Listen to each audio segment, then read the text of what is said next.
Hello there, and welcome to the third installment of these review classes that I've been recording for you guys to help prepare you for your aviation exam next week.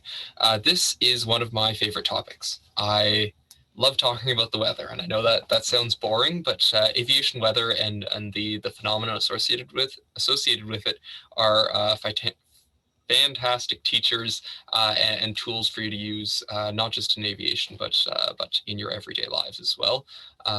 So we're going to get into it. This is an older presentation. It's going to be split into two parts, yeah, we're going to get right into it.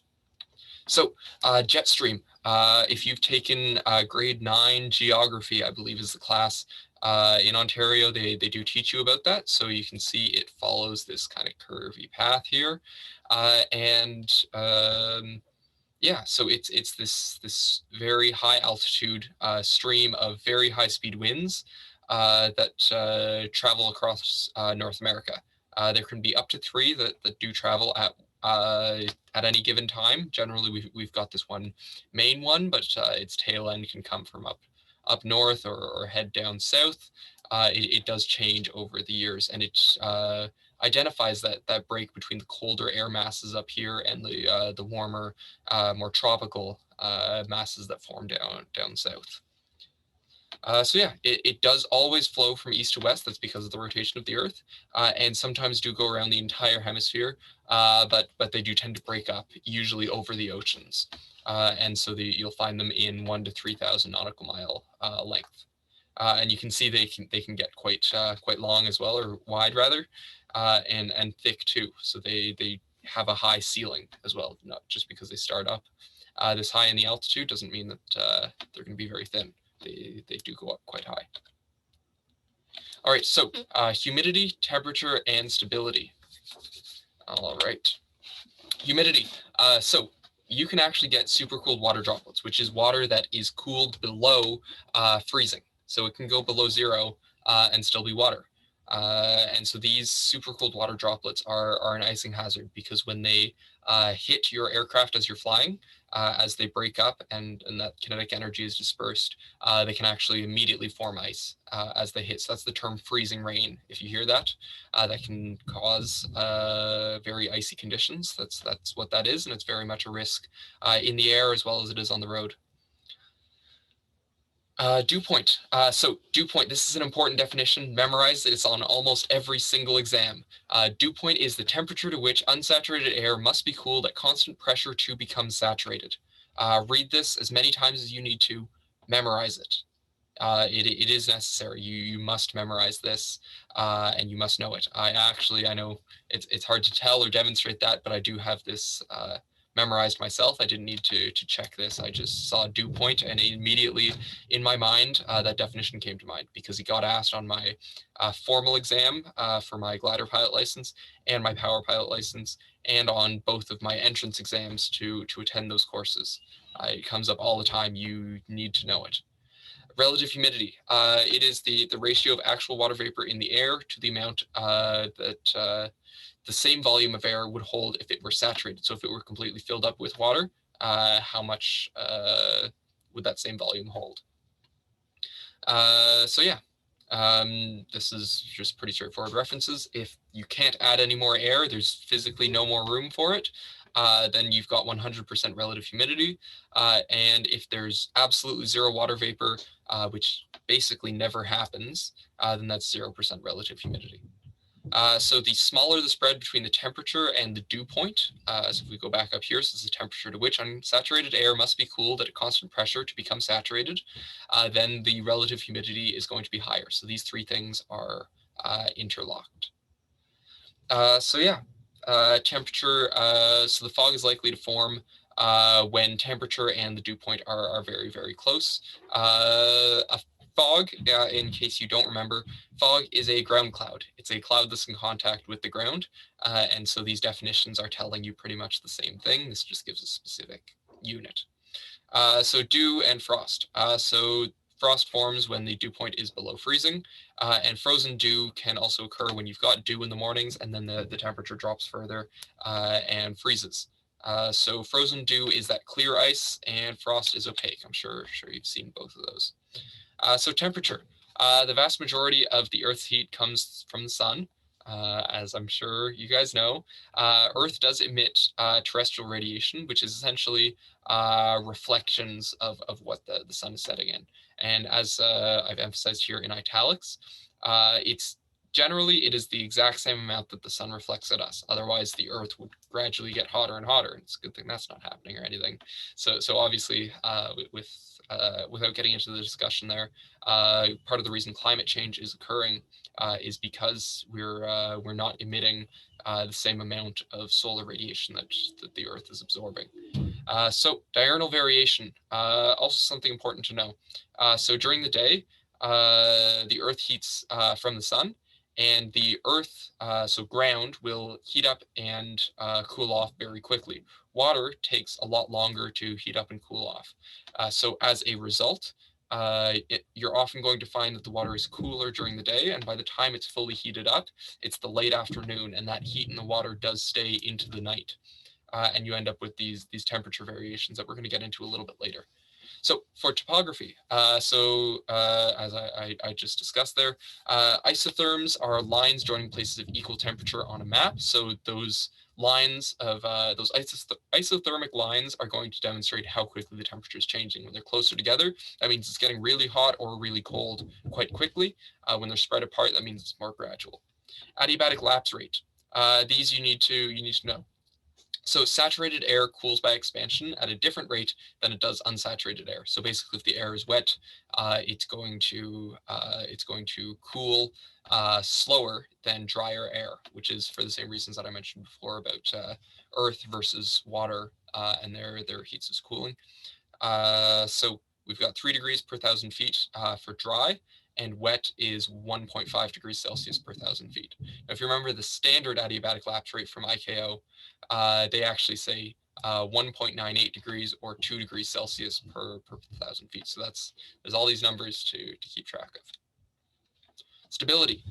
This is a cool one. So stability, this is 2 pictures of the same place that I found separate pictures off of Google. This is on a cloudy day, a foggy day. And you can see here that there's a lot of fog that's settled. This is the result of stable air. And a good way to think about this, because it seems like unstable would make things harder to see, is put your hand in front of your face.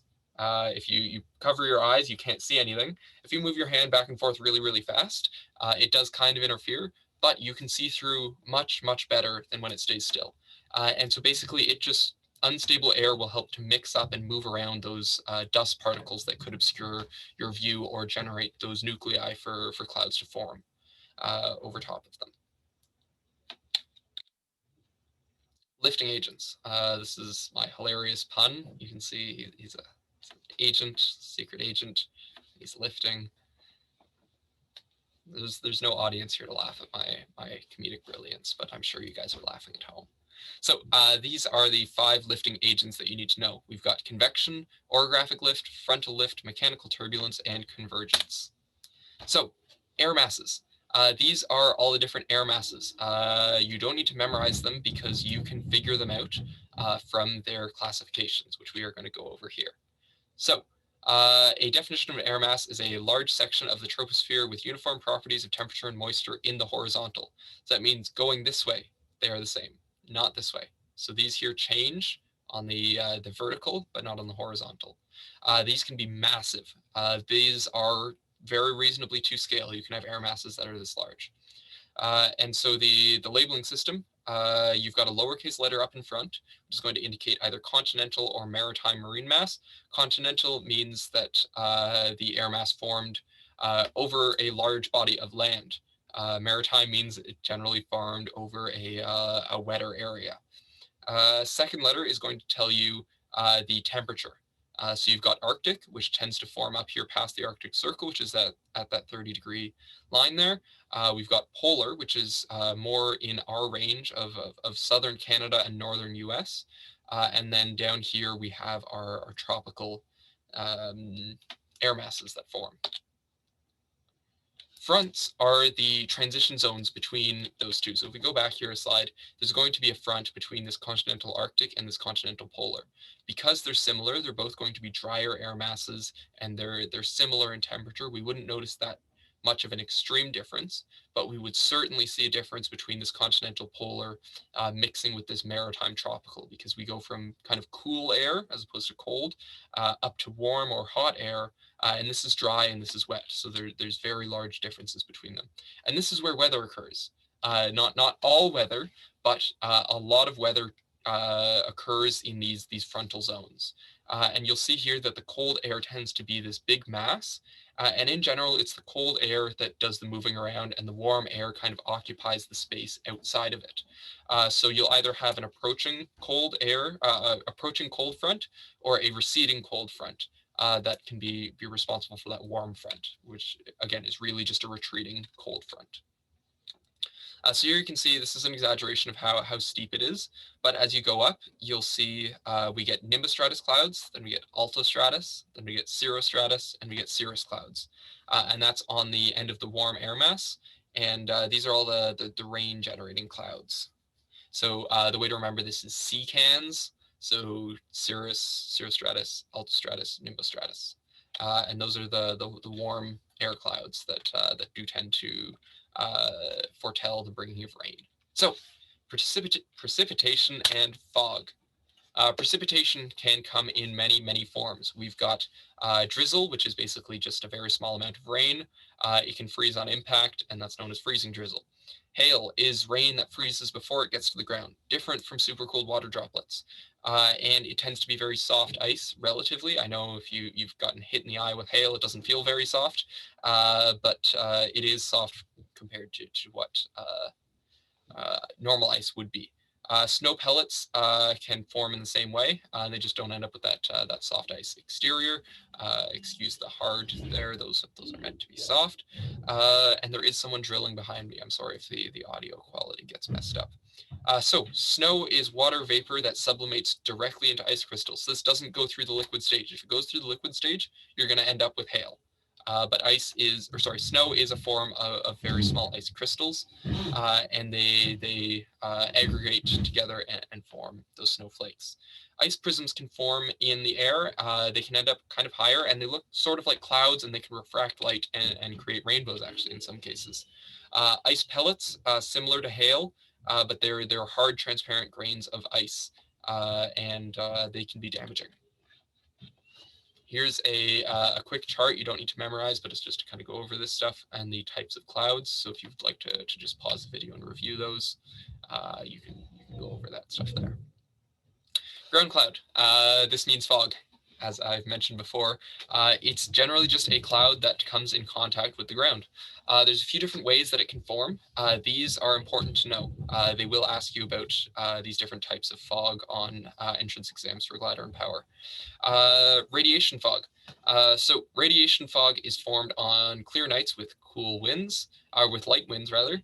So when the ground cools quickly, as I mentioned before, you end up with that warmer air, and it gets cooled by that contact with the Earth's surface because they cool at different rates. And as it cools, it reaches and surpasses that dew point, and the fog forms. Advection fog. So advection fog is caused by warm, damp air moving over a colder land or sea surface, and it can stay for days. So if you've ever been out to the Maritimes and you've had a few days of solid fog and it doesn't seem to be going anywhere, that's because warm, damp air from one region around you moved out over the sea or the land that was significantly colder than it. And this fog forms, and it takes a while to burn off and to go away. Upslope fog. This is a cool one. It's caused by the actual terrain itself.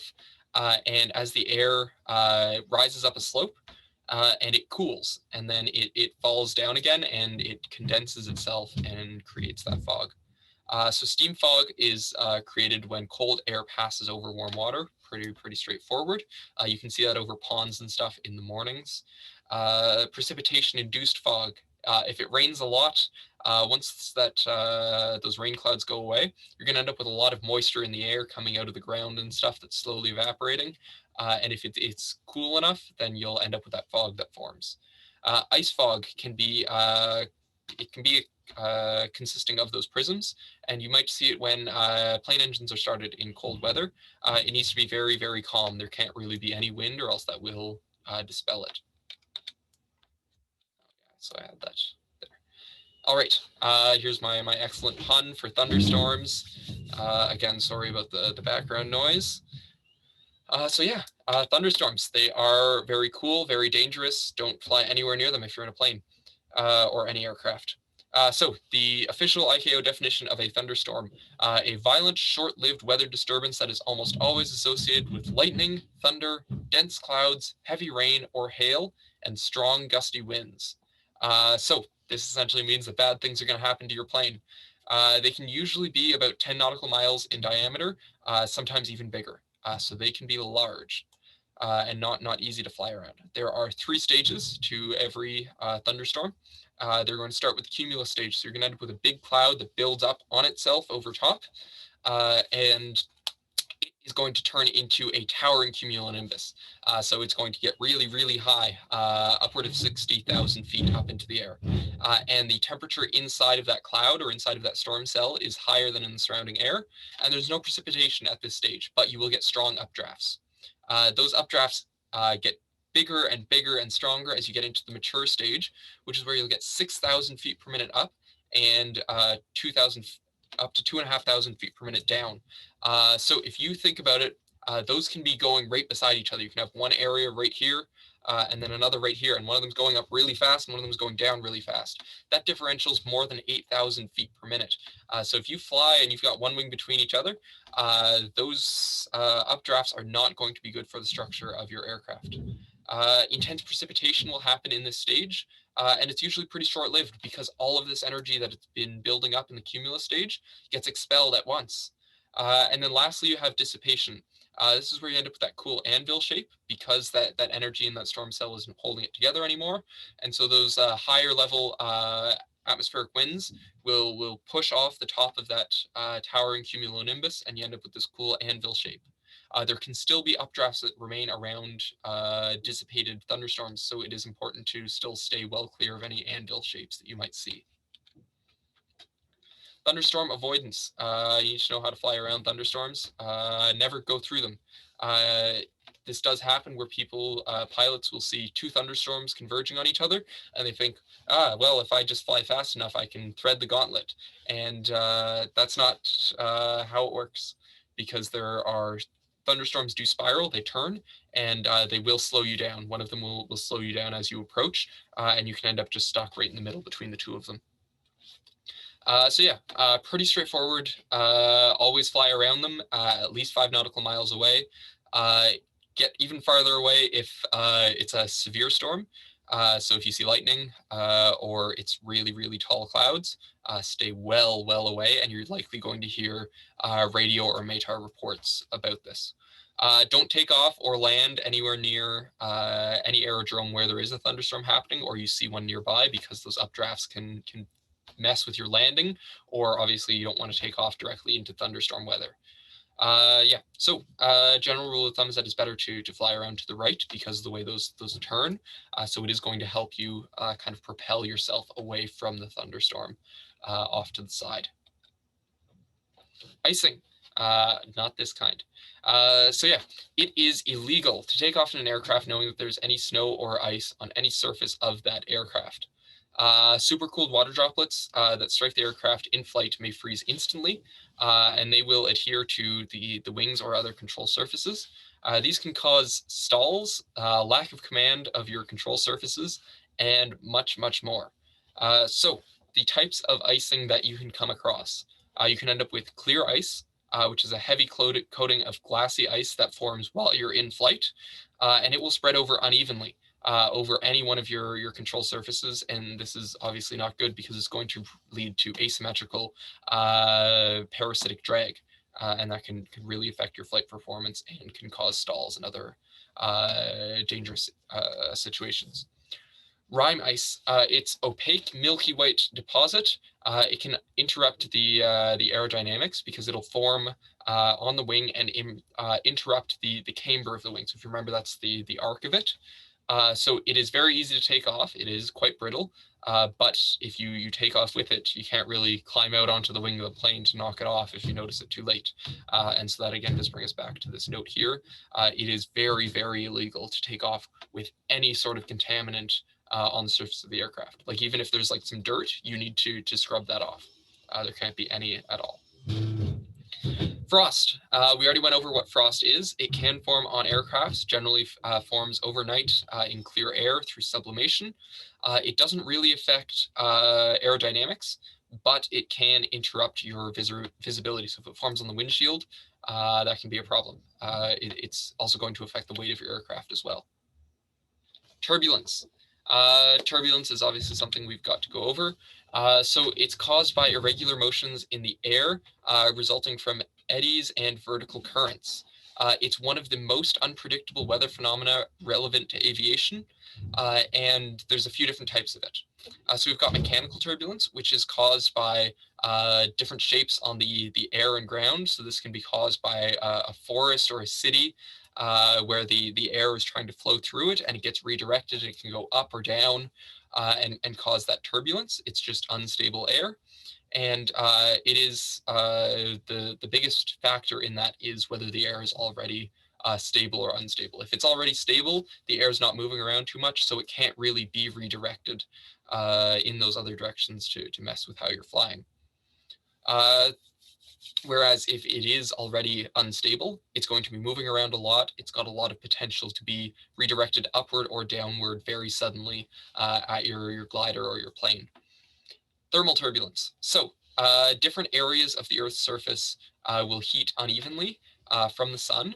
And this hot air obviously is going to cause thermals, which is good for lift if you're in a glider, but too much of it or in disproportionate amounts will cause turbulence, and turbulence is not good.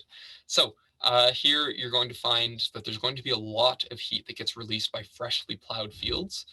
There's a lot of energy that gets stored in that soil, and when the farmers overturn it to get ready for the next crop, a lot of that heat gets released, and so there will be a lot of thermals, but a lot of turbulence as well over top of those fields. Any large parking lots with the black, you'll find there's great heat sources there. Forests, marshlands, bodies of water in general tend to be heat sinks. So they'll kind of absorb that, and you'll find you'll descend quicker in those areas. Frontal turbulence. So if you remember from earlier when we were talking about fronts, how they're the cold air, the cold front rather is sloped to the side, and yet it's warm air mass that forms over top of it. As that warm air kind of hits the cold front and they don't mix very well, it gets redirected upward, and that will cause some lift that can generate that turbulence. Wind shear as well. So when wind can be moving in very different directions, very close to each other, and if you get caught kind of between that transition zone, there can be a lot of turbulence, or if you're facing in the wrong direction as you travel through that. Clear air turbulence.